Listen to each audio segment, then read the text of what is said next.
Біздің ежелден келе жатқан ата-бабамыздан қалған салт-дәстүрлеріміздің бірі балаға ат қою.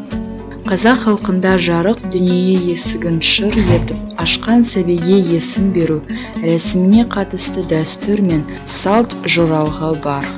Ол азан шақырып ат қою деп аталады. Сәби болашақта сыйлы, құрметті үлкен азамат болсын деген ниетпен ырым етіп, ата-анасы жасы үлкен сыйлы адамға қолға салады. Мейірімді рахымды Алла тағаланың атымен бастаймыз. Барша мақтау, барша мадақ ұлық әлемден раббысы болған ұлы Алла тағалаға тән. Ардақты біздің пайғамбарымыз Мұхаммад саллаллаху алейхи уассаламға Алла тағаланың сәлемі мен аман саулығы болсын. Біздің шариғатымызда есім қою деген сондай бір үлкен рәсім бар. Бұл рәсімнің бастауы ардақты біздің пайғамбарымыз Мұхаммад саллаллаху алейхи уассаламның заманынан баршамызға да толығыменен де басталып келеді. Пайғамбарымыз саллаллаху алейхи уассаламның немересі Хасан бұл өмірге келген уақытта ардақты біздің пайғамбарымыз сол өзінің немересіне Хасанға құлағына азан айтып толығыменен есім берген екен. Сол үшін де бұл үлкен амал пайғамбарымыздың саллаллаху алейхи уассаламның істеген сүннеті болып саналады. Сол үшін де біздің шариғат үкімі бойынша қайсы бір сәби өмірге келген уақытта 7-ші күні сол балаға есім айтылып, құлағына азан айтылуы қажет.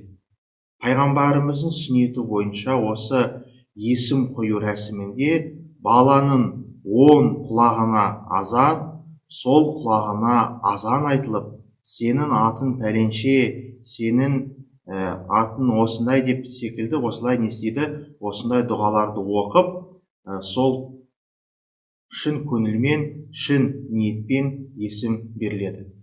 Сол үшін де біздің пайғамбарымыз саллаллаху алейхи уассалам өзінің хадисінде бізге былай деп айтылды. Қайсы бір сәбидің құлағына 10 құлағына азан, сол құлағына қамат айтылса, сол баланы дейді жаратушы жаппар емес Умму Сибиян деген осындай бір жаман нәрседен сақтайды екен. Умму Сибиян дегеніміз бұл осы балаға зиян тигізетін осындай бір шайтанның бір есім екен. Сол үшін де қайсы бір сәбиге өзінің уақытында шын көңілмен осы пайғамбарымыздың сүннеті бойынша есім қойылса, сол балаға дейді осы шайтанның уасуасы, шайтанның жамандығы ешбір уақытта осындай бір жақындамайды екен.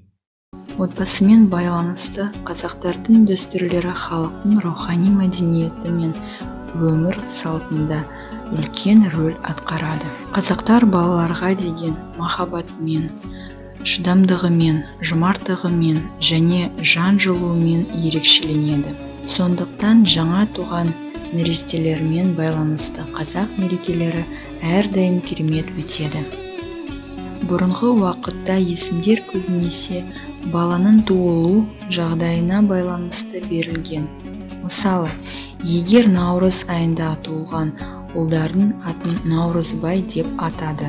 Айт кезінде Айтбай, шөп шабу кезінде Шөптібай. Тек ғана қыздар туылған үйде келесінде мұрагер дүниеге келеді деген үмітпен оларға ұл болсын, ұл туылған, ұл мекен есімдері берілді.